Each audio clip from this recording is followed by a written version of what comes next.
everyone, and welcome back to another episode of The Damage Report. I am John Iadarola. We're still under quarantine, and thankfully my video feed is working, because just mere minutes before going live, my camera stopped working. But everything seems okay. So hopefully we'll avoid some sort of massive tech meltdown of the sort that Elon Musk has on Twitter every couple days.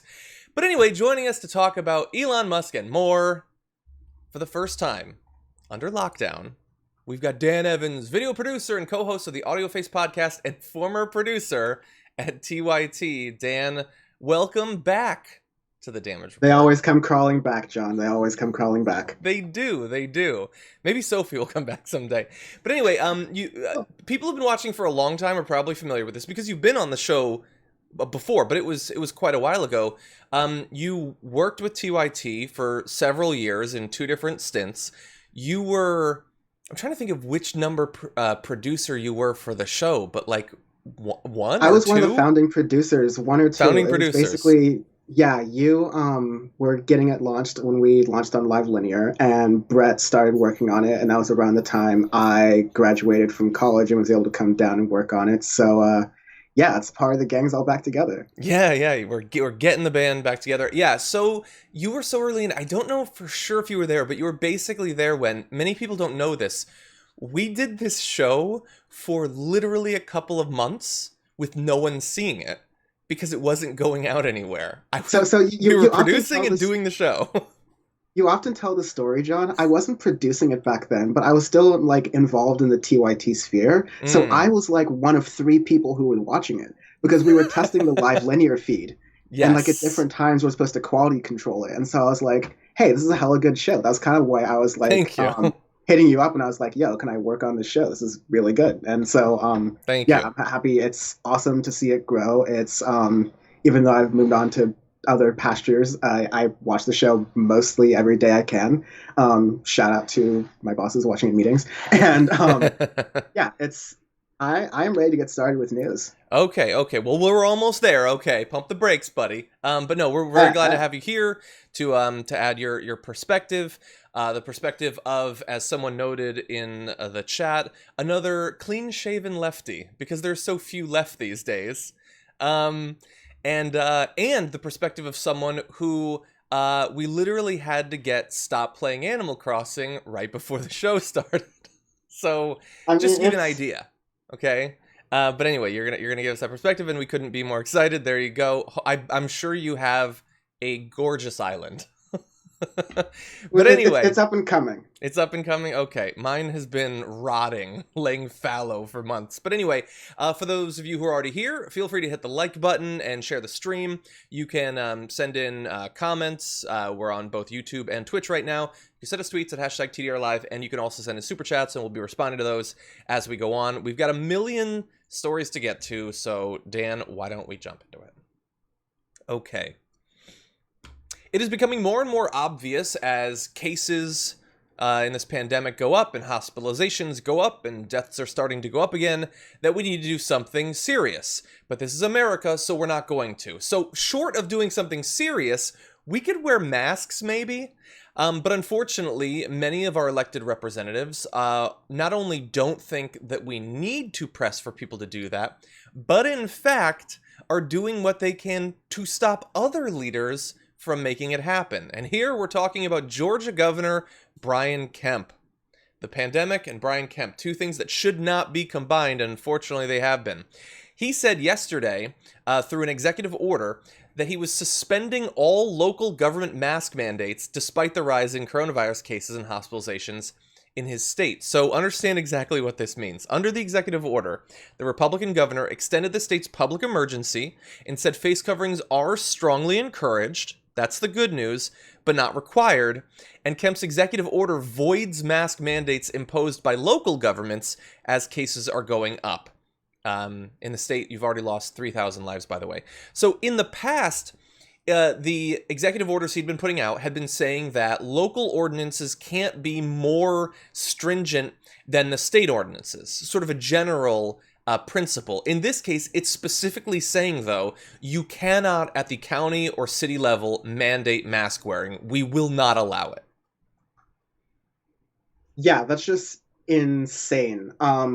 You look at I mean, with the coronavirus cases, I think we always have to take a global kind of perspective to this. Most other countries have dealt with this. You look at Japan, where, by the way, mask wearing was already very much in the culture because when Hmm. there are flu seasons, people are living very close together and just it's very much being polite to make sure you don't spread the disease to other people. And if multiple people participate in this thing, then it does a better social good.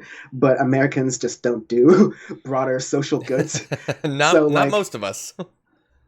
yeah, we've taken this perspective to down to not just some like cranks on the internet who are like cranks around at gas stations or diners who are just like refusing to not wear masks, but like it's actually coming down to the people who are legislating who are now deciding to legislate ignorance. And that's like, again, when you take a kind of global, broader perspective at different ways of handling the coronavirus, yeah, a lot of countries have really messed up in handling the coronavirus, and a lot of countries have done insanely well. But I think there have been very few states on like an America, United States level or anything like that, where you're actively doing something that's preventing what might like help people. It's going against the science so broadly. I think it's just absurd. Yeah, 100%. The way that it's absurd is so similar to the absurdity that we've been experiencing on a daily basis that I really do feel like I'm living out a Groundhog Day or Palm Springs sort of situation. Like Kemp specifically has been so ignorant, so wrong during this pandemic. He's still doing it? That even though, like, you can look at case counts in Georgia gradually going up. This is a couple of weeks now. His big move is to stop other politicians from making the decision that masks should be mandated. And understand that this is the same Brian Kemp who back in early April admitted that he had just learned that asymptomatic people can spread coronavirus.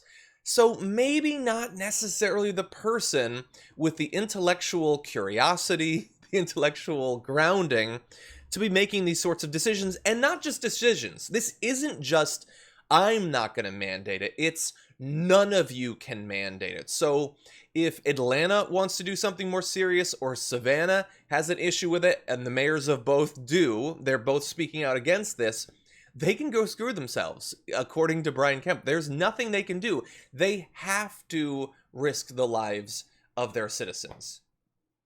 It's madness. Yeah, I like the way you frame that, John, honestly, because the argument's going to be from the Republican side that's just literally only taking a political perspective and kowtowing to Trump on this, that Brian Kemp is protecting rights and protecting freedoms. Well, on even that like sort of hardcore libertarian basis and that logic, wouldn't it almost kind of make sense that they are, as the governor, preventing the freedoms of these states, of these cities and local municipalities from protecting themselves and protecting their people? Mhm. If like a kind of maybe a science leaning rural as far as like further away from the big cities and Georgia want to get together and say, hey, if you're passing through this town, we're going to wear masks. We're going to be smart about it because we don't want our local infrastructure to be really hit with this thing. Yeah. We can't deal with what New York did. Now Brian Kemp is preventing that. That seems like an overreach of government. I don't see any conservatives who are taking that line because, as we've established since like 2017 at this point, they're only going to side with the team, and the team is Trump. And they thought they could hitch their wagon to that towards reelection, and that wagon's looking kind of wobbly right now. Yeah, and you're 100% right in terms of the team. If Trump said, you know what, I've been thinking about it, and I'm really strong on masks, so strong, big masks, love them, they should all be mandated. Like, what do you think? Brian Kemp would be like, no, I'm standing on principle, no mandates. No, he would flip immediately over. And so, I think if we accept that, then the onus is to some extent on Trump to take this more seriously. If all of these Republican state and local officials are 100% deferential to his will, if his will is in the direction of assisting the virus and continuing to spread, then that's going to be really bad for a lot of Americans. So I'm glad that we're focusing on Brian Kemp. And really fast, let me mention, I know that some people, even fans of the show, might be starting to get a little bit frustrated with the fact that we talk about masks all the time. Every show, we lead off a lot of shows with it, and I understand if it gets repetitive. I do. But while I am under no illusions about the power of this show to, in any significant way, influence the national discourse, if we have the ability to reach almost anyone and get them to take masks more seriously, I am going to go in that direction, even if it means crowding out a little bit of other news. We're still deep in the pandemic. I feel comfortable with this decision. I apologize if it bores you. Not you, Dan. Or you have to talk about it. No, I am happy to talk to you about masks or virtually anything else, John. But you. No, I think even if you are a viewer who is tired of hearing about masks or a certain topic, then maybe it's on to you to say, okay, if you feel like you've become an expert based on watching the very fine shows like The Damage Report on hearing about these topics, then go talk to other people, take that next step, and make sure that you're able to correct people in a respectful way, in a civil way, but make sure you're able to talk to people who maybe aren't on your side of things, or start a conversation, or make sure don't even come from it like a you should do this. Just maybe come from it as a I care about your health and want to make sure you're properly informed kind of way. Like if that is the next step that you need to take, then maybe that's on to you to do that. I think that's a very, very healthy way to take that. Okay, with that though, I don't want to just talk about masks, so let's transition to talking about masks. You remember Ronnie Jackson, former doctor to the stars, or at least one of them, Donald Trump? He was on Fox News recently, and here's what he had to say in response to Texas starting to push more people to wear masks. We do not want to shut down business or Texas again. We cannot have that. What we can do, however, we can use these practices like what you just said, and that is people can wear masks. We can use these other strategies to slow the spread while we are awaiting the time when we do have these vaccines. And Doctor, one of the things that Dr. Redfield said yesterday, he's the director of the CDC, he said that if all Americans wore a mask, they could control the coronavirus in 1 to 2 months. Well, I think wearing a mask is a personal choice, and I don't particularly want my government telling me that I have to wear a mask. And so I think that's a choice that I can make. We know a lot about this virus now. We know the mortality rate's probably less than 0.1%. We know that it doesn't really affect children. If they do get it, they don't get sick. And so I think you got to look at your personal circumstances. You got to look at your surroundings. You got to decide if that's right for you. And I'm a firm believer that that's at this point a personal choice. And I encourage people, if they want to wear a mask, to wear a mask. But I don't wear a mask all that often, to be honest. Okay, I have thoughts, Dan, but I'll let you go first. What do you think about that? He's a doctor, after all. Let's acknowledge that. Dr. Ronnie Jackson. It's I don't know if you, not to put you on the spot, John, but do you know who gave him this credential? Like, where did he get this doctorate from? Is it a doctorate in like actual science, or is it like a doctorate in philosophy? No, that's the thing. Supposedly he had an okay reputation up until the beginning of the Trump years. Eventually had some issues, like back in 2018, Trump tapped him to be the Secretary of Veterans Affairs, and then it came out that there were allegations that he drank on the job and overprescribed medication. But the way that I remember it, up until then, he was believed to be, like, he's formerly in the military, like he had an okay reputation. It's only really been under Trump, and now where he's running to become an elected Republican, that suddenly you're seeing more of this out and out craziness. And in addition, some of the stuff that he said about Trump's health seemed suspect on its face. But no, he apparently is an actual doctor. Okay, well, thank you for that clarification. Given that, I mean, yeah, I don't get how these people can live in this world where the original part where he started his question was this, like, I don't believe I need to wear a mask if I don't want to, even though I think the person before that was saying, well, it seems like there's this evidence of everyone wears masks that we could handle this in 1 to 2 months. Again, if you look at almost every other country, you can see this aspect of what they've been able to done to tamp down the virus. And it's really simple stuff. You don't need to be stubborn about it. And they were able to do it. So that doctor, air quotes, took the time on air to further continue what I guess is a continuing Fox News campaign to misinform and muddy the waters, at best muddy the waters, with how to take basic care of yourself under the guise of continuing this ongoing principle at Fox News of freedom and individualism. But it's it's so shallow, it's so hollow. Even if there were some hypothetical case where we're saying, hey, well, if the government can force us to do this, then what can they force us to do? This isn't even the hypothetical situation. We're saying we're not forcing you to wear masks in your house. We're inside. We're fine. But if you go outside, this will help us contain this virus so that, again, we're not just trying to contain the virus so we get some points on CNN's death counter board. We're trying to contain the virus so that our resources don't get overwhelmed. There's a reason to doing this. It's a community reason. But like I said, kind of in the beginning of the show, John, that America just doesn't do community. We don't do like public good. It's so rugged individualism, and it's the kind of thing that was just perpetuated on Fox there. Yeah. I get the invocation of the rugged individualism. I think that's BS. I think it's just selfishness. Like, rugged individualism implies that you are actually doing it all yourself. And we know that you scratch the surface of a ruggedly individual Republican congressman and he got some massive aid in college or something like that. I get what you're saying. But yeah, it's this sort of selfishness that what I want is more important than what everyone else needs. Yeah. And Ronnie Jackson, I mean, he had that reputation. So I looked it up while you were speaking. He was a physician to the president under Obama and Trump. I think he's the one that administered Trump's record-breaking cognitive health exam. So just bear that in mind to bring it around to the news of the past few weeks. But think about, like, even if you believe ideologically that it shouldn't be required, that would be a slippery slope, that someday the government would be requiring other things or whatever. Let's say you actually honestly believe that.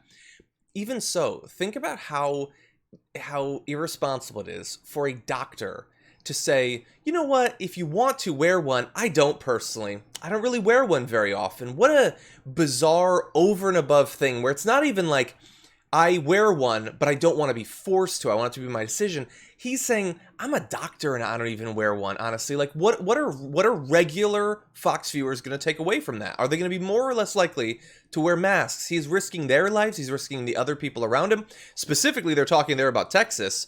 Tons of Republicans. He doesn't seem to give a damn about whether they live or die. This time makes no sense.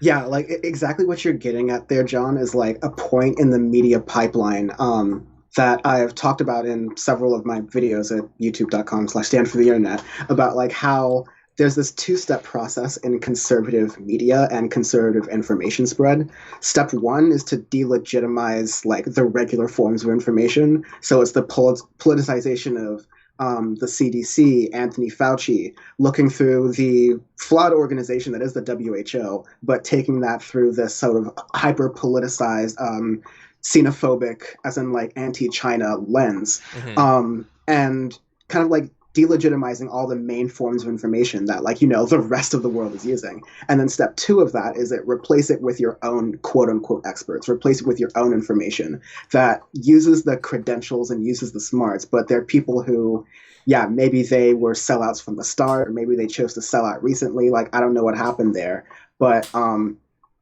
as long as you are an expert and you lend your expertise to continuing the line of propaganda, you can be rewarded by getting those sort of like Fox News analyst roles. Yeah. Or unfortunately, like as you were saying, the end result of that is misinforming the public on a very deadly, very dangerous virus. And you say this on the show very often, John. The median age of a Fox News viewer is kind of up there and overlapping with the age that this virus does hit hard. Yes. So yeah, it's a problem. 100% right. And you're right. You say you spread this sort of stuff so that you can get the Fox like a correspondent or like a guest role, but also to win a Republican congressional race, which Ronnie Jackson is competing in the 13th district of Texas right now. So yeah, imagine like you wonder, what would I do to get elected? Would I kill my own fans? I wouldn't. But there are people who hypothetically would. If it's at least a little bit abstract. They're not going to pull a trigger, but they will tell people to expose themselves to a deadly virus. Okay, that said, let's show one more video. I don't know about you, but I'm always on the lookout for get out of thinking free cards. like a principle that someone expresses that's designed to make it seem as if they're thinking critically, but really it's just an excuse to not have to do or think about something that might cause a little bit of cognitive dissonance. So I have an example of that. This is Brian Kilmeade. Brian Kilmeade is one of the hosts of Fox and Friends, and thus one of the most powerful people in media on the entire planet. And here's what he had to say about mask science.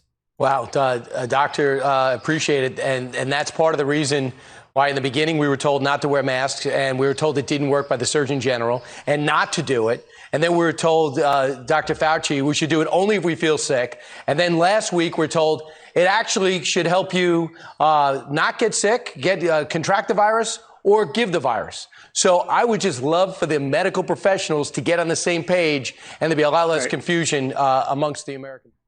Okay, that wasn't a video I'm playing you from 3 months ago. That was, I believe, this morning? Within the last 24 hours, anyway, I believe this morning.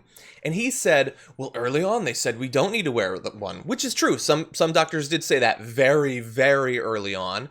And now they say that we should. And then they say that it stops the disease from spreading. Come on, people, get it together. Get on message. No, that's on message. And they've been saying that for literally months. Brian Kilmeade still hasn't caught up. As of this morning, he's still not sure what the weight of scientific opinion on masks is vis-a-vis COVID, which seems like madness for someone making literally millions of dollars every year to analyze the news. Yeah, I mean, I appreciate you, John, for many things. One of them is your kindness and stepping up to the point and saying that there's virtually no way that someone who has this kind of level of resources can honestly deep down believe half the stuff he's saying, or even like the stuff on the mask. It's just like, it's a form of riffing, I guess. It's like you're on the show, you have this like nice set, you're performing this dance of trying to give the best possible arguments for nonsense. I mean, yeah, I mentioned earlier, like the WHO is one organization that definitely could do a lot better in this whole coronavirus pandemic. And there is definitely a way that it could have been emphasized by news outlets, by medical professionals, that welcome to science. Science, when we're learning something new, is often messy, and we hear different things from different places, especially in the beginning. It's really messy. And so if you hear conflicting information, that doesn't mean it's politicized and someone's lying to you like everyone else is. It just means that we're learning better information over time. So like, trust the consensus generally. It should have been a messaging from the start. I think, again, responsible shows like this one have largely done that. But because there's this middle ground out there, people like Kilmeade are able to make millions of dollars lying to people. Yeah, you're 100%. He's 100% right. He makes so much money. But like he obviously knows. And think about it. He's best case scenario. He's saying, well, if you were wrong before and now you're right. Oh, gotcha. I don't have to wear a mask because at one point you were wrong. It's like, well, you know, when I was standing in my living room and I was spraying a fire extinguisher around, you said that that was stupid. Now there's a fire and you want me to use the fire extinguisher? Come on, figure out what you're telling me here. It's like he knows. We've known for so long. I mean, the mask science, like I know Tucker Carlson every night is saying that there isn't science. Take a look at this graphic. Unless you're on a very large screen, you can't make out any of those words, can't you? I apologize for that. The point I'm making here is there are so many studies showing that it's helpful that they won't fit in one standard TDR graphic. There are so many, not to mention just the common sense. It's a germ. It's in your body. You breathe out things. Germs are one of the things that can be breathed out. You don't want to spread it to a person, right? And if someone does breathe it out, you don't want it to go into your mouth, do you? So you wear a mask. How many times have we heard common sense invoked by conservatives over the past few decades? And we have to convince them that it's common sense that it's a bad thing to spread germs. Or that they won't kill you by wearing the mask. Why are doctors wearing masks every day? Why didn't they stop years ago if it was so troubling to your health? If it didn't stop diseases from being spread? I'm losing it every day. They're the party of like, protect yourselves, protect your family, protect like all the people around you, and do whatever you can to get that protection, even if it involves buying weapons that kill people. But you won't even put a piece of cloth on your face. Like, you find it unmanly to like, I don't know what psyche or whatever deep ingrained things people are having here, but yeah, you're right. It's just such nonsense. It's hard to hard to deal. There's that Australian comedian, his sketch about his little segment about gun control went viral, where he was like Jim Jeffries, yeah. So he was saying like effectively that we love having guns in our homes in America for home protection, but like there's not like enthusiasts about home protection that love having a really thick door. Like it's defense isn't sexy enough. It's offense, which leads me to believe that the only chance we had in this pandemic was if the virus was big enough that you could blast it with a shotgun. If you can't shoot it, we got no chance because we're not a defensive people. We have the Department of Defense, which is all about sending troops out there, okay? We don't like to hunker down and protect ourselves unless we're Trump running to the bunker. Anyway, with that, why don't we see what's been going on with the audience? That was a long segment. Let's see what people are saying. Craig left a message saying, "Miss you, Dan." Also, Ghost of Tsushima drops tomorrow. You might have to pause Animal Crossing for a bit, LOL. Is that something Yes. you're going to be playing? No, so Craig put me onto this game back when we were hunkered down in the studio, and I've been really excited about this. I've heard some really great reviews from people. I recommend reading Gene Parks in the Washington Post if you're into that. But yeah, it's supposed to be a really good game. I will check it out. Awesome. Also, I really miss you a lot, Craig. I miss Craig too. I miss our whole crew. Vixen says, Dan, swimming in Animal Crossing has been so fun, right? And definitely better than living in DT's insane version of reality. AC for the win. How is the swimming? Oh, yes. Swimming is fun. I can't believe they didn't have it earlier, honestly. Mm-hmm. I played the game for maybe a week and a half or so. I find the idea of treading into those waters so terrifying. What happens there? Can you swim across the little rivers on your island? No, so like in a Nintendo fashion, it's like a walled garden. So like there are boundaries to like as far as you can go, and you can't really swim in the little like creeks and rivers. Okay, so you need the pole it's just like the to go over ocean. those. Yeah, you need the pole vault. Yeah, and, or like, sorry, 10 tries. You probably have bridges. I need to pole vault. I'm playing the stock market, let's say. No, okay. Matthias Giovanni says, at some point you have to assume that the Republicans want us to contract the virus. They have talked about herd immunity, living with it, getting over it.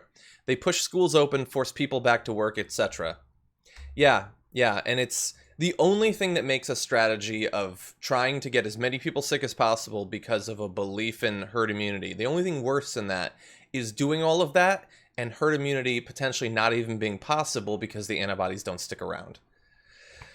Yeah, I believe there was one like Northern European country that tried herd immunity, and I think they had like mixed results with it. I think like because of like again, this is a virus, we don't know a lot about it, but I think there was a mix of because of the geography, they kind of were able to achieve herd immunity, but that original like assessment of it was not as good as like time has gone on and more people have caught it. Yeah. But again, at least their system is able to handle the cases, so the mortality rate is much lower than what we're seeing in the United States. Yeah, 100%. I saw one recent one just went in about the masks. Madeline sent us in a super chat saying, maybe it's time to make the Chad's camo style masks that read, quote, "Thank me, I just saved your life," or "I shot a deer in this mask."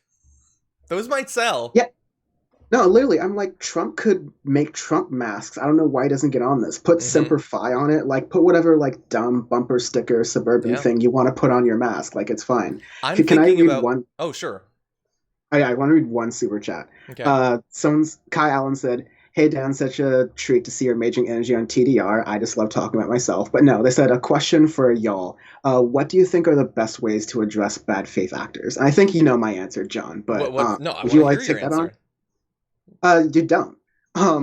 As like for folks who want like some Dan lore, what I worked on a lot in college, I went to Berkeley, and a lot of right-wing trolls tried to use the campus as like an example for why free speech is dying, and maybe if we have time we'll maybe get to a story about that later.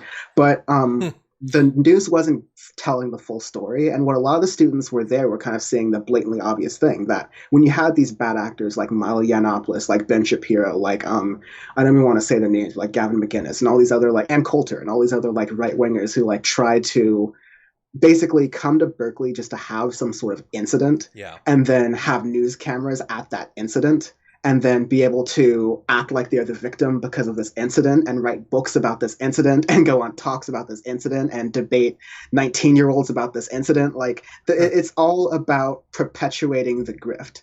And so the best way to deal with a bad faith actor is to not feed the bad faith actor. Milo Yiannopoulos getting canceled is like one of the best things to happen to politics in a while. I think it would be worse if he had more oxygen. And so I'm glad people like that are gone.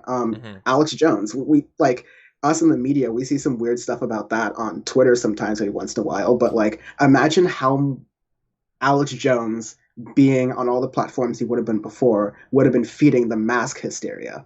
I'm glad that there are just a couple little things on the margins here and there that we just don't have to deal with, and the world's already bad enough. So like, genuinely try. That doesn't mean like write people off, because I think sometimes people on the left are too quick to write others off on their opinions. Try to hear people out. But if you notice a pattern when you're arguing where their priorities seem to be consistent here but inconsistent over here, and when you address that they use some rhetorical tactic to try to switch the conversation on you, then you can start to decide whether or not they're a bad faith actor, and then whether or not you continue dealing with them. But spend your time on the people who are gettable. Yeah, I think that's a great strategy. Largely, I mean, you know, we've talked about like pundit debates and stuff like that, and I know people disagree. I feel like it's a big waste of time because there's no winning. The whole purpose is brand building and audience building. Like, just being there is the victory for them. So anyway, but yeah, no, I do agree with you. And yeah, also that I think that that's a great way to respond to people when it has become clear. Like after 3 years of lying about Sandy Hook, we get to write you off. But let's not write you off immediately for the first comment. Yeah. Curtis Jenny said, wrote in the other week about St. Louis people and their lack of masks. I have since tested positive. Distancing and all. Please wear the damn mask, people. This does not feel like the flu at all. Curtis, I'm really sorry about that. I hope that you feel better soon. Trey, thank you. Jason Tastrophe says, Dr. Ronnie is a dino. Doctor in name only. 100%. That's pretty rad. And Linda says, John, you haven't looked well rested in days. Thanks, Linda. Thanks. No, I know that you're concerned. No, I feel okay. I haven't been drinking much caffeine, and it's not I'm not unhealthy. I'm crazy. Anyway, okay. So John, I've seen you worse. I've definitely seen you. You have definitely. Yes. Earlier this year, you're in a rough patch. Okay. So here's what we're gonna do. We need to make up some time, so we're gonna go through the next couple stories relatively fast. Okay, Dan? Let's talk about some kids. QAnon people, calm down. Just in terms of their health and trying to safeguard it. Although, I have been thinking about selling masks that just say Q on them. Because that puts them in a hard spot. Listen, I'm not going to stop you. That's not a not good idea. Okay. I'm very worried about what's going to end up happening with kids during this pandemic, thanks to the fact that sending kids back to school has become like the newest front in the unnecessary, needless culture war behind the pandemic. Trump sort of launched us into it with his tweets about how, hey, if Germany, Denmark, Norway, and Sweden can do it with no problems, that we should be able to too. Of course, forgetting, as we pointed out at the time, that they have far, far, far, far, far less coronavirus than we do. And the issue is that no matter how many times a guest goes on Fox and says, don't worry about kids, they don't get it, they can't spread it, and all of that, apparently they can. Because nearly 1/3 of every person under 18 years old tested for the coronavirus in Florida tested positive for the virus, according to a report last Friday. A full 1/3. Now, yes, you can ask, how are they choosing who to test and all of that? Fine, let's have these questions. Let's find out as much as we can. But the issue is that they are getting it. They are not immune, no matter how much we like to imagine that they will be. Now, they are less likely to be symptomatic. They're less likely to have severe immediate consequences from a COVID infection. But that doesn't mean that there isn't any danger. Some have died. And doctors, such as Dr. Alina Alonso, the Palm Beach County's health department director, says, we are seeing damage to the lungs in these asymptomatic children. We don't know how that is going to manifest a year from now or 2 years from now. Is that child going to have chronic pulmonary problems or not? And so we need to bear in mind that just because the kids don't immediately need to be put on ventilators and don't immediately die at large numbers, although some have died, it doesn't mean that it doesn't matter that they have it, that it doesn't have consequences. Yeah, Thoughts on schools? Yeah, no, that's really good analysis there on that. I'm really sympathetic because outside of this political realm, which we've kind of talked about as being super cursed, like there are people out there who are, if they are lucky enough to be able to work from home and they have kids, their kids are at home and it's really hard to deal with kids because of the way the educational system sits in our country. It's the way overworked parents are able to have their kids be kind of taken care of and like theoretically taught things during the day while they work. And so doing that's very hard. And there's also legitimate developmental issues. So like this gap in education, I think there's going to be studies done years from now by social scientists on what long-term effects this is going to have on kids in their developmental ages, like preschool, early childhood development, that kind of thing. This gap is really hard, right? Mm-hmm. But yeah, we're looking at, we need to weigh all of these health things. And we have these cases where even asymptomatic kids, okay, maybe kids aren't going to have the high mortality rates you're seeing with people at different ages or with different chronic conditions. Mm-hmm. But I remember being a kid and discovering my peanut allergy, like as a kid, just in school. And so like, I would hate for like that's a really big jump. But the thing is, I'm saying when you're a kid, that's when you discover you have things wrong with you. So like, I would hate to discover that I have some like respiratory issue, or there seems to be more or less of a respiratory thing and hit the vascular system of the body. But I hate to learn that I have this kind of issue as a kid with COVID because of issues or because of decisions that were made by people in power that were just plainly wrong and plainly out of tune with science. That would be terrible childhood. Yeah, 100%. And the possibility of lifelong effects. We just got a super chat from A New Hope saying, I work in healthcare in Florida. Kids are testing positive and some hospitalized. Good God, people wake up. Yeah, they're seeing it. And we don't know what the long-term effects will be. Hopefully nothing. But there's indications that it might have long-term effects. And that is incredibly scary. It's incredibly scary for them. Also, when, Fox will have 3 pundits on to talk about opening the schools, and they're like, the kids, they get it at very low rates and all of that. The mortality rate is so low for kids, and I think that's good. And then I wonder, what's the mortality rate for their 65-year-old teacher? Probably worse. Probably worse. And they will be surrounded by tons of these kids. And the thing is, any individual kid is going to have a very low chance, I guess, of getting it and spreading it, being hospitalized from it. But we're not talking about one kid. We're talking about masses of kids, millions of kids, and lots of teachers and support staff and principals and janitors and all of that too. It's a mess. It doesn't mean it's a mess that we can't fix, but we're not going to fix it with just, we got to do it no matter what happens. We got to live with it. Just go back. That is not a solution. It's not a solution we should live with anyway. Okay, why don't we talk about GoFundMe? I know this is a story you've been excited for. Okay. This is going to be, okay. Okay. So in America, we have a few big social trends. Let's talk about the confluence of 2 of them. One is the rise of the Karen, and the other is the fact that as selfish as we tend to be as individuals, you've probably seen any number of massive GoFundMes that raise money for people who've been abused by America or its people in a variety of different ways. Well, in this story, we've got a combination of those 2 things. So it started when a woman named Amber Gills posted a photo of San Diego Starbucks barista Lenin Gutierrez with the caption, quote, "Meet Lenin from Starbucks, who refused to serve me because I'm not wearing a mask. Next time I will wait for cops and bring a medical exemption." So look, this is a pretty typical sort of Karen mask sort of story that we've had before. It's someone who feels like it's their right to expose other people to the disease they might have. But the good side of the story was that a stranger in Orange County, Matt Cohen, said he wanted to donate a few dollars to the barista in tip money. So he started a GoFundMe for Lenin. As the photo on Facebook filled with hundreds of thousands of interactions and comments from people supporting the barista, the tip money eventually hit more than $100,000 to be donated to Lenin. Lenin said he plans to use that money to further his education and also follow his dreams of dancing, which is admittedly a beautiful outcome to this story. But the story's not done yet, because if there's one thing Karen won't stand for, it's good things happening to people who aren't terrible. So Gill says that she now wants half of that money. Quote, "It was discrimination, and everybody was okay with it, and enabling and rewarding that behavior." So she wants $50,000 that random nice people donated to this barista.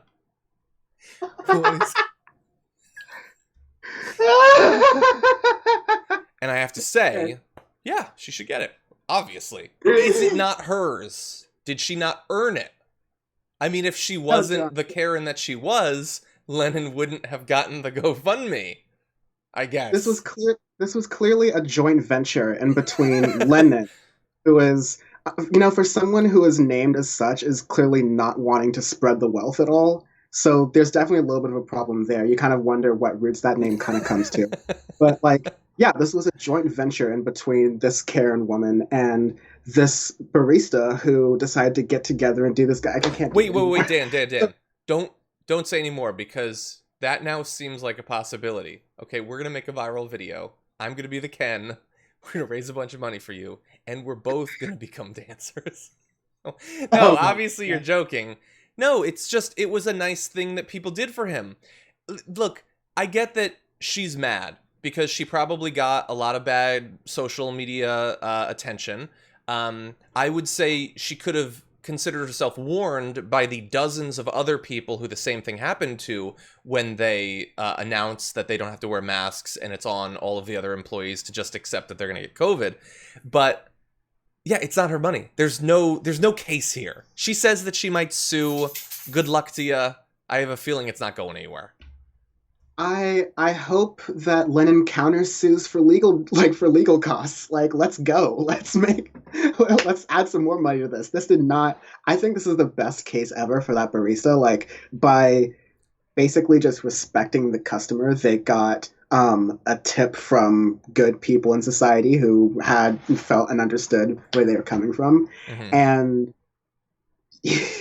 I think this has gone well. If this woman wants to make it worse and sue again and get it all caught up in court, yeah, countersue for legal fees, make it amazing. Add a little cherry on top. Yeah, you're saltier than me. I despise this sort of behavior, obviously. I am hesitant even to cover these stories generally because it's a regular person. They're doing bad things, totally. I don't like to unleash on individuals. So I hope that no more, I don't want her to have any more abuse or whatever, but she doesn't get any of the money and she needs to just fade into, this isn't going to help her. If the reaction that you got from your first interaction with Lennon was really negative, do you think that this is going to make it better somehow? But she seems to think so, because when asked for an apology or a message to the public, she said, "No, absolutely not. I feel like I need the apology. I've been discriminated against. I'm the one who's sick." This is not the solution. I know that you feel aggrieved or whatever, but employees at private businesses, they get to control it. I guarantee she believes in, the power of the market and the ability of these companies to determine their own fate. This is the one loophole that she's trying to find. No, it's just she needs to move on. Lennon, I hope that he does great things with the money, goes to school, becomes a dancer, all that stuff. But obviously she doesn't deserve any of it. Yeah, I agree with you very much. Don't over cancel, air quotes, these people where you ruin their lives permanently. Maybe hopefully you believe that people can get better over time. That being said, she could make her life a lot easier if she just stopped talking. Don't say you're discriminated against. Don't say you deserve any of the money. Take the L and just go on with your life. Yeah, 100%. Yeah, and if she does, I hope that everyone just let her go on with her life, and hopefully that life will not include spreading a deadly pathogen. Okay, let's switch it up and talk about something very different. Donald Trump is changing up his campaign strategy, announcing Wednesday night that he's replacing campaign manager Brad Parscale with longtime political aide Bill Stepien, as recent polls show him falling further behind Joe Biden. The president announced this on social media, saying that Parscale, who has been with me for a long time, will stay as a senior advisor focusing on digital and data strategies. Parscale has been marginalized in the campaign for several weeks, officials said, with Trump angry about a botched rally in Oklahoma where far fewer people attended than expected and is lagging poll numbers. And so it's funny, Dan, like after that whole incident happened and the rally was a bust, there was talk about the possibility that he'd be fired. Anyone saying that was ridiculed as like, oh, it's just wishful thinking. It's not going to happen. And then flash forward 3 weeks, it happens. Although to be fair, it might be less the rally and more, this is not a winning strategy, according to national polls at least. Like, Trump has never been leading, and he's losing about as bad as he has at any point in this race. It might just be a wise decision. Brad Parscale's strategy obviously isn't working. Do you think it's a good change? Do you think it actually signals a change in what the campaign's going to look like? Literally no. If anything, if you're an astute political observer, this signals that things are still business as usual in the kind of Trump circus. And that is kind of part of the calculus you should take into the rest of the year up to the election.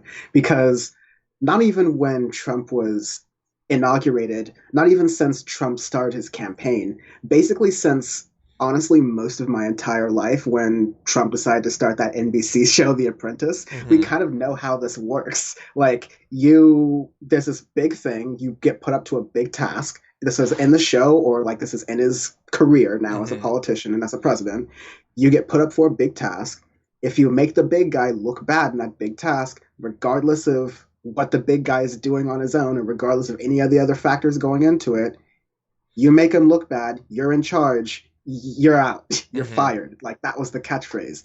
And so when we all had the schadenfreude moment when the Tulsa rally turned out to be entirely or like nearly empty, and Trump had to take those photo ops, including that one where he was walking back completely just like tattered and defeated. Like, that's a huge firing. Trump saw that photo. That's and, a like, firing. You think Trump saw that photo and was like, keeping Parscale? You know what? Secretary of State.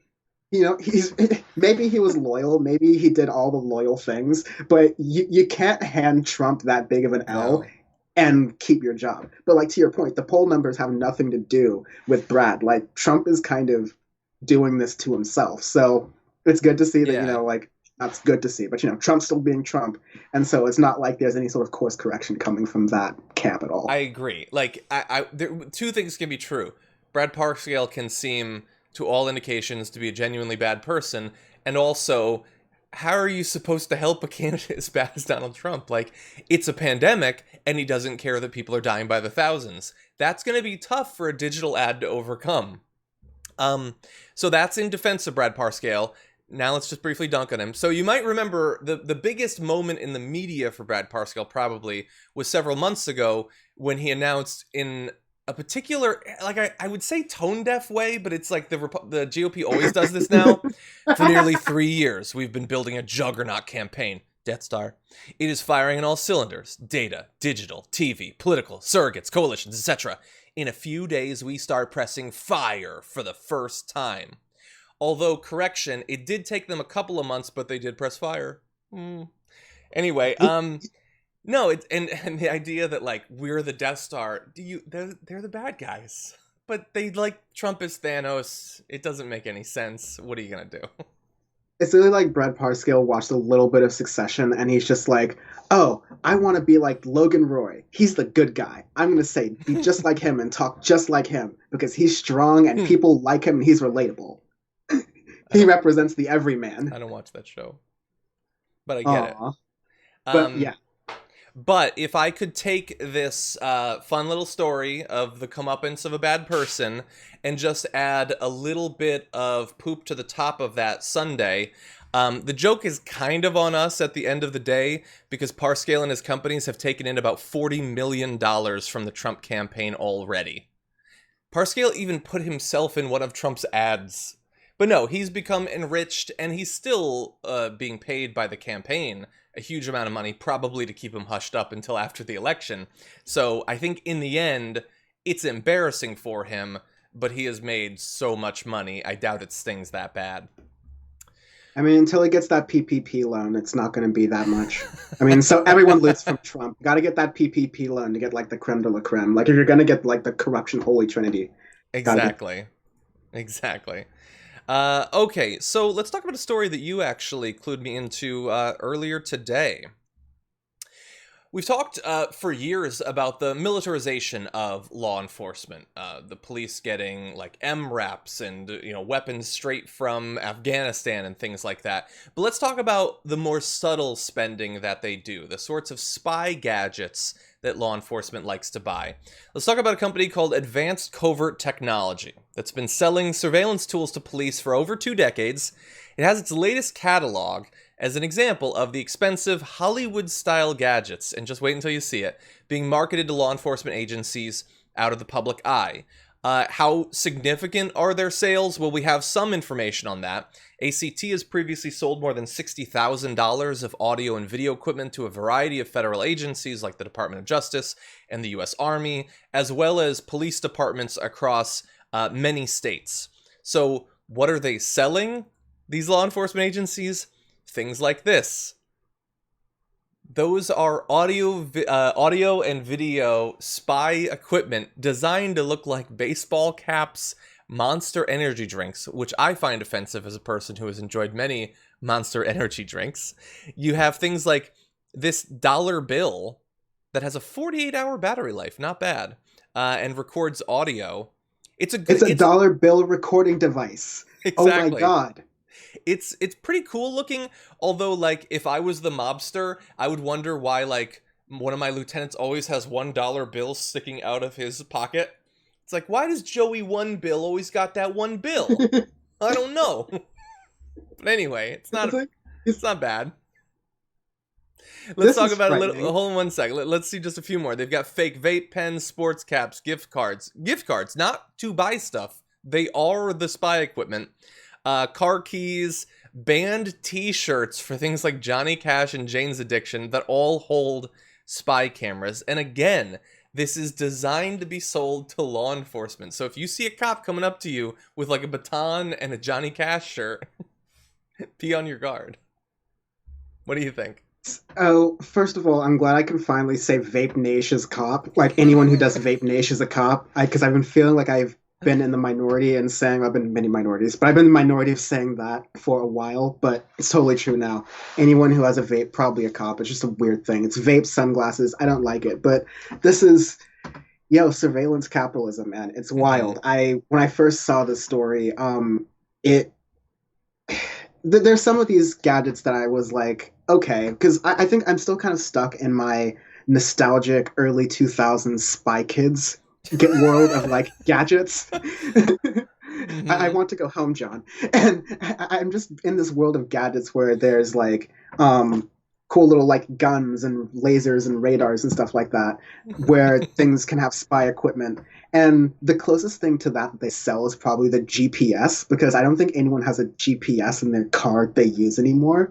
But like the baseball cap, the Monster, the vape, like why don't they make some like video surveillance Timberland shoes? Like what are you gonna do next? Like just get the whole look down. No, but this is wild. And like the serious point is that this is going to be used by undercover cops. This is going to be used by a lot of these departments that are gonna potentially take Trump talking points that Antifa is the terrorist threat that is embedded in our communities. We need to start embedding in these communities. So yeah, watch out for, what do you say, Joey One Bill? Joey One Bill.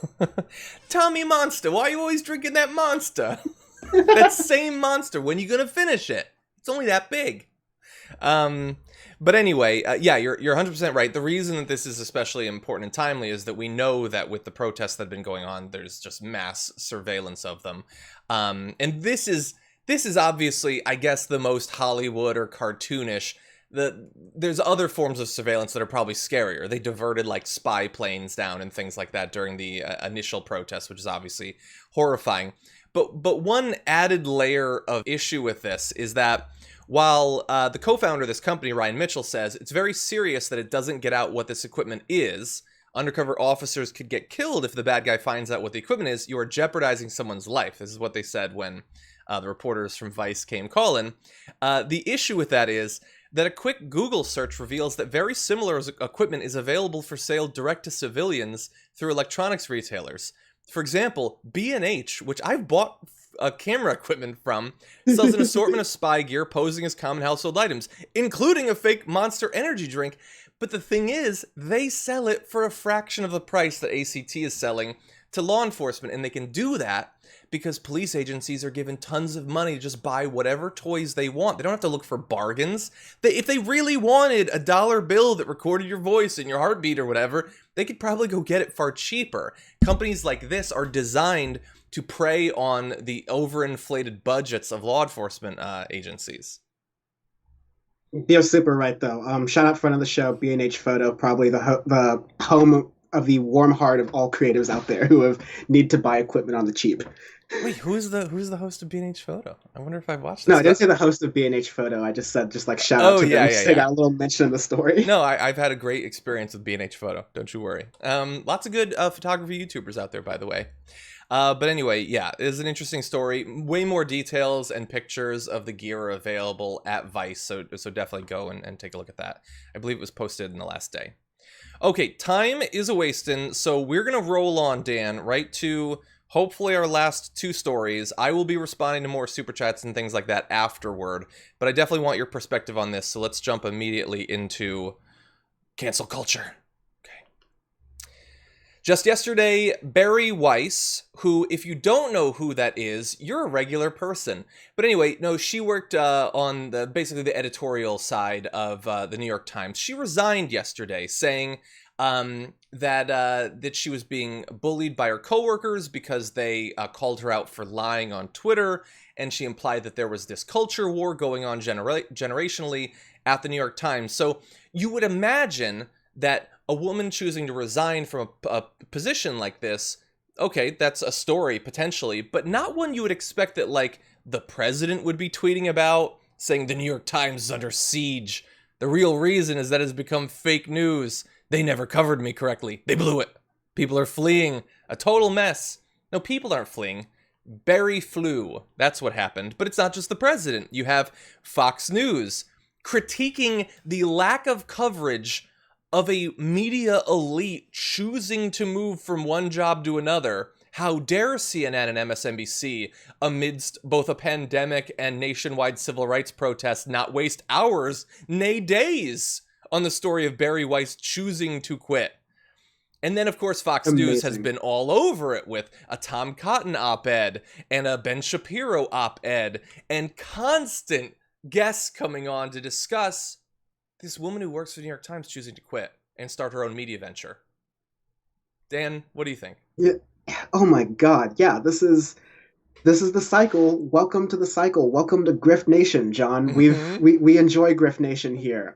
It's our joke for what happens when an aggrieved figure, this always happens to someone, usually on a podcast or usually on some pedestal, because these people who complain about getting canceled and canceled culture and being silenced for their opinions are usually saying that with like a huge megaphone and a huge microphone.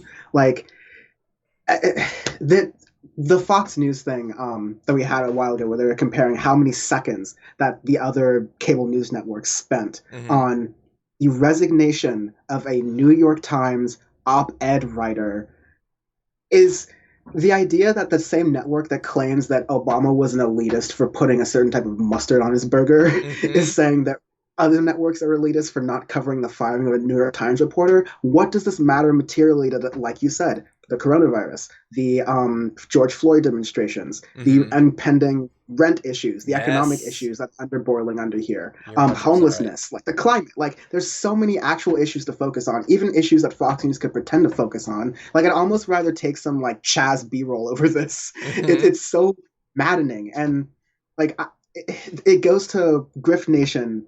It goes to what this idea is, that you start by saying you're aggrieved, that you speaking at your high platform can no longer do that anymore.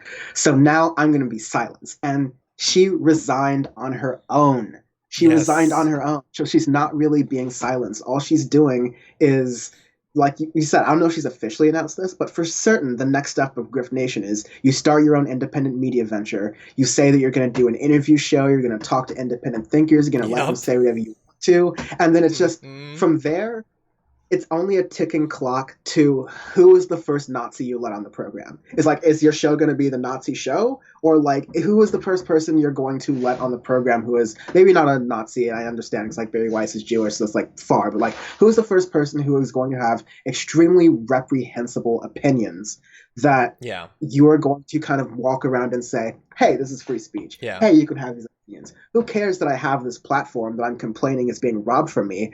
I'm just letting this person talk. It's a ticking time like clock to see when that changeover happens. Yeah, you're 100% right. Some white identitarian guest or something like that. A philosopher, really. That'll be one of the guests. Small correction.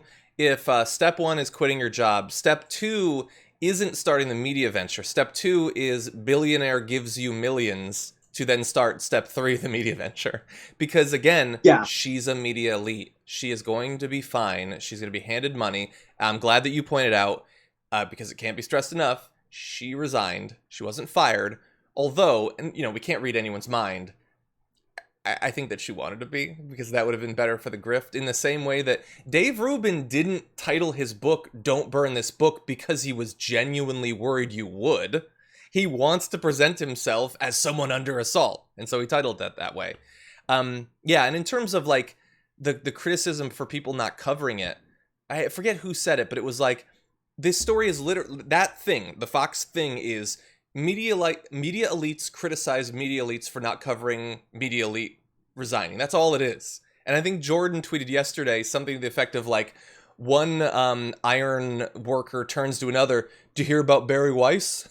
Like, no, it doesn't. No, it's not a thing. It doesn't matter. It is a personnel change. It is an optional, voluntary personnel change that someone is doing. It is not actually evidence of cancel culture. You can't have it both ways. She can't use her massive media platform to talk about how silent she is, like, while hoping to be fired as a demonstration of it. And when that doesn't happen, she just quits anyway, and that becomes the demonstration of it. Well, isn't it nice that you win, you know, like, heads I win, tails you lose sort of situation that they've set up there? Yeah, it's like with Ben Shapiro, it's like with going on college campuses to speak. It's you're trying to incite something so that you can say you're the victim so that you can sell things. Mm-hmm. That's Grift Nation. We are in it. We are witnessing it. Just watch the steps and tell me I'm right. Exactly. Hysteric Raider, by the way, sent us in a super chat saying, "I call that Grift the Rave Dubin." It's making raves way less fun. Yeah, way more pathetic. Yeah. Okay, let's quickly go to this last one. It's a short one. We want to end the show with just a little bit of fun. The Progressive PAC Midas Touch is out with another ad, and I largely don't play these anymore, but this one is particularly fun, and I just want to have a little bit of fun with Dan, so take a look at their most recent ad. Trust me, I'm like a smart person. I'm like the super genius of all time. Donald Trump loves to brag about how smart and mentally fit he is. President Trump revealing that he took a cognitive test. I aced the test. Doctors, that's an unbelievable thing. Rarely does anybody do what you just did. The truth, Don is dumb. I had a mask on. I sort of liked the way I looked. Looked like the Lone Ranger. Former Defense Secretary Jim Mattis claims Donald Trump has the understanding of a 5th or 6th grader. Former White House Chief of Staff John Kelly called Trump an idiot. And Rex Tillerson? You still haven't denied that you called him a moron. As president, he's failed at every subject. His handle on history? 1775. Our army ran the ramparts. It took over the airports. What about English? I had the best words. Sock rocker. Stink singer. Bipartisan solutions. I tested positively toward negative. His grasp on geography's no better. We're building a wall in Colorado. Colorado? Belgium is a beautiful city. And when it comes to science, Trump's arrogance and stupidity are now killing us on a mass scale. Relax. It's going to sort of just disappear. I feel good about it. That's all it is, just a feeling. We're very much going to put pressure on governors to open the schools. Is the man who has failed at everything, who you want making decisions for your child's future.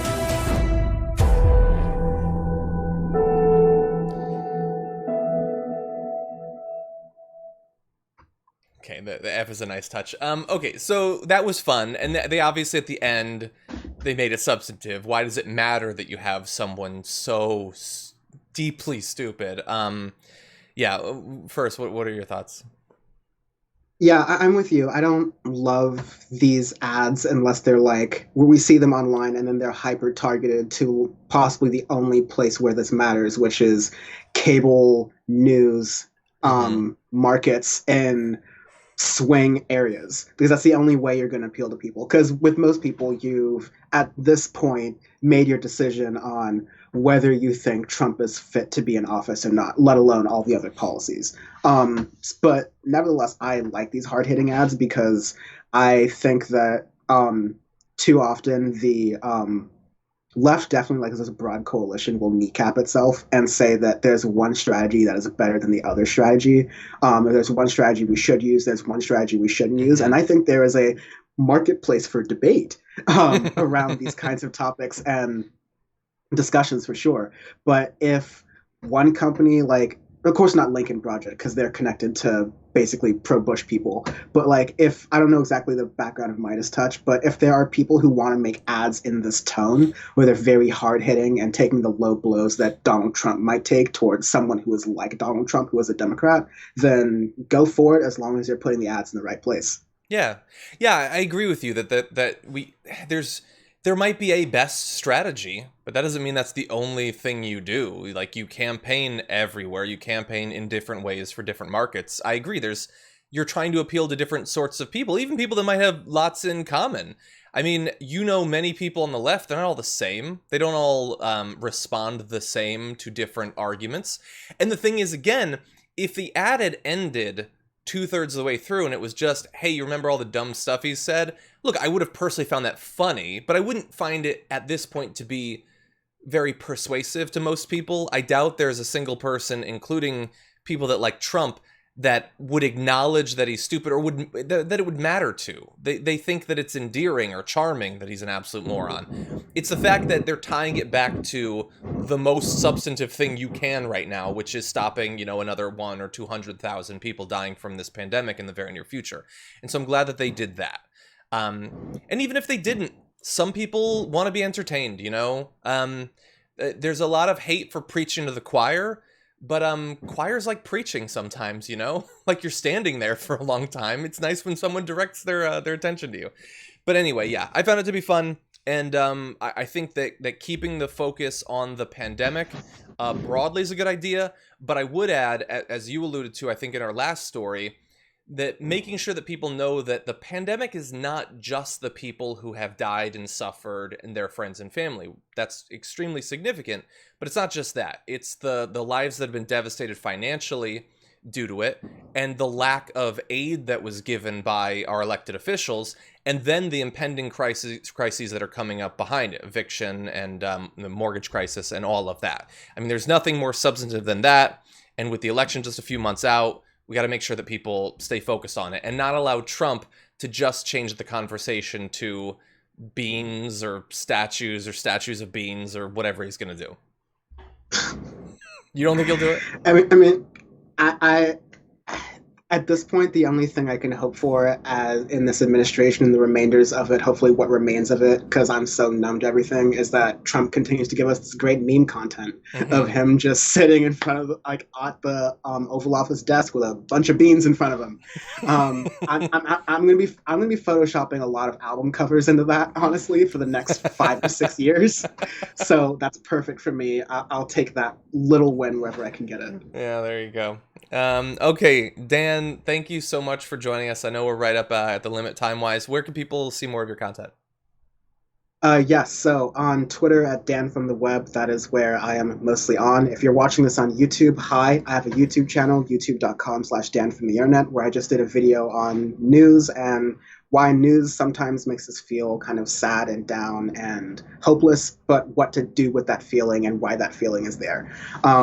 That's an exciting project. And yes, I do a music podcast called Audioface. I just talk about music news and music culture every single week. I think Kanye's presidential campaign is already over. I think it like is. People are saying it's already over, which is cool.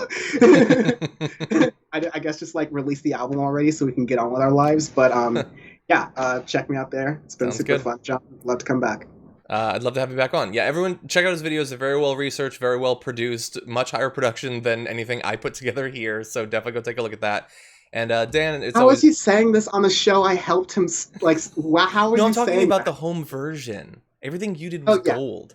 And I'm just talking about my effect. The remote producers are doing great work, but then it gets filtered through me, and the whole thing's muddied.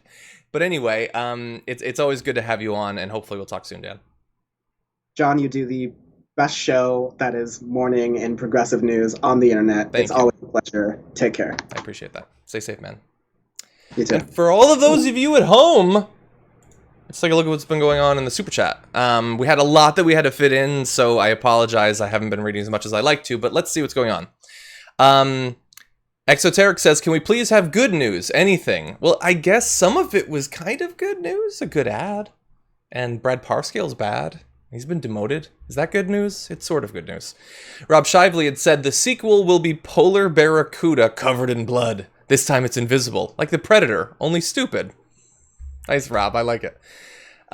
Vixen says, Dragon Squad assemble. Love you, John. You're my light in the darkness every day. Well, that's very nice of you. Thank you very much. Thank you, AJ.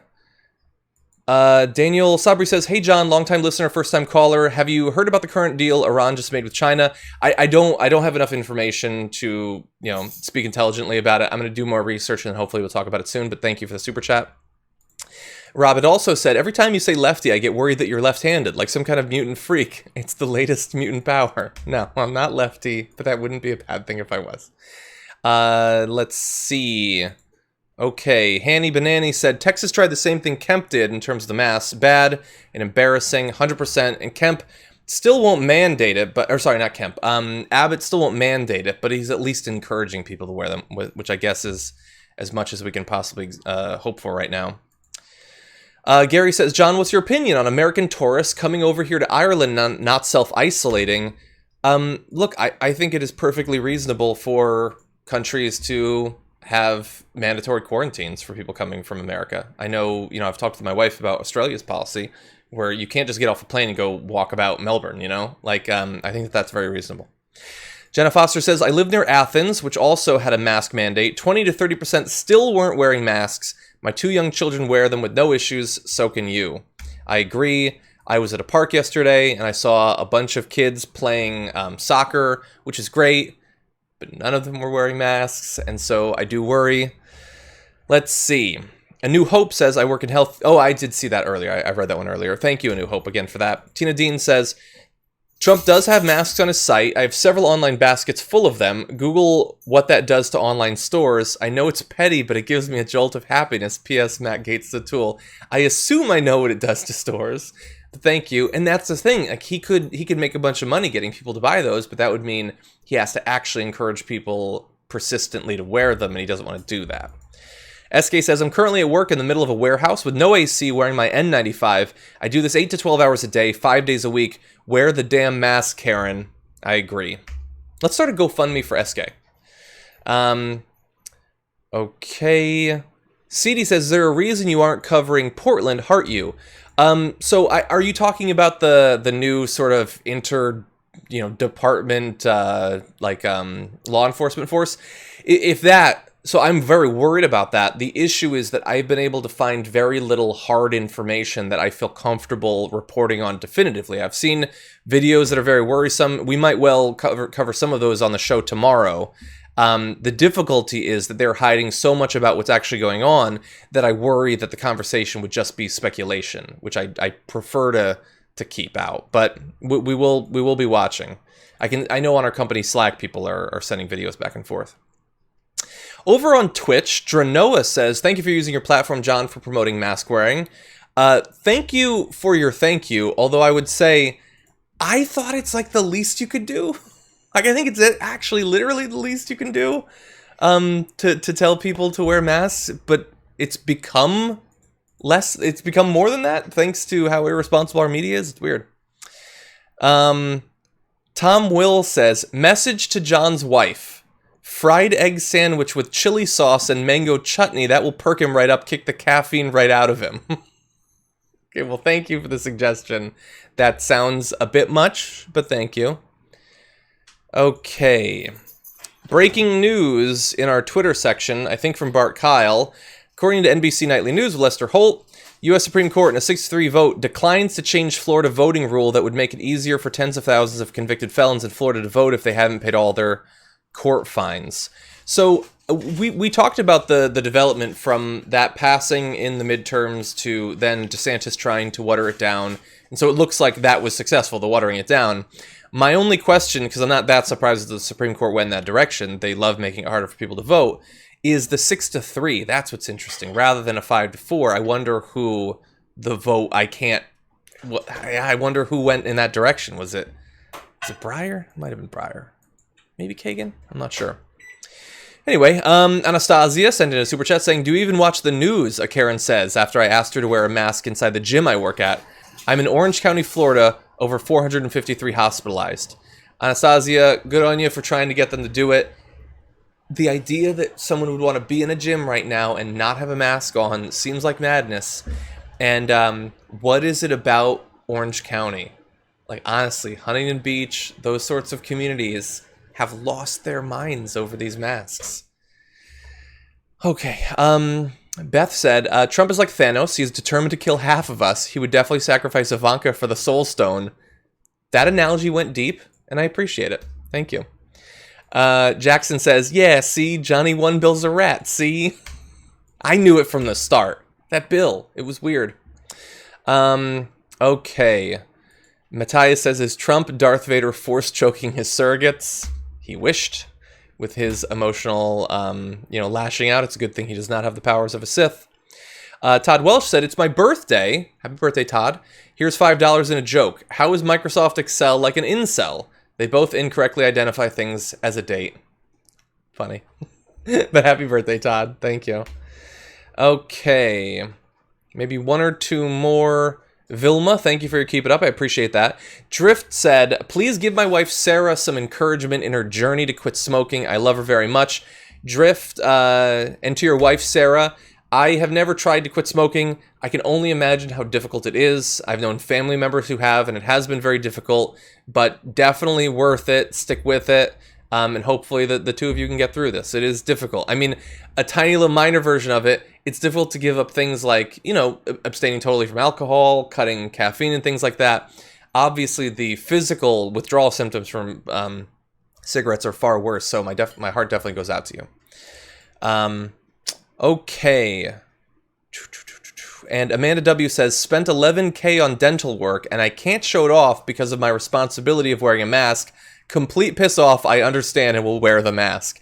Exactly. If Amanda can do it and not show what I imagine are some amazing pearly whites, then we can all wear masks too, okay? And we can save a few lives by doing it.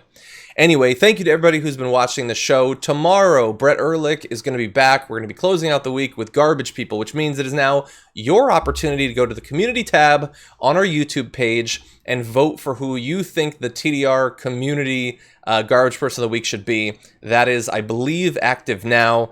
And with that, I'm going to go. I'm going to be speaking with Congressman Ro Khanna about some of the big news of the day in just a little bit. That'll be uploaded to the channel. It's not live, so you're going to have to check the channel. Our interviews always get uploaded. They're generally not live. So definitely check that out. I'll see you soon. Stay safe out there.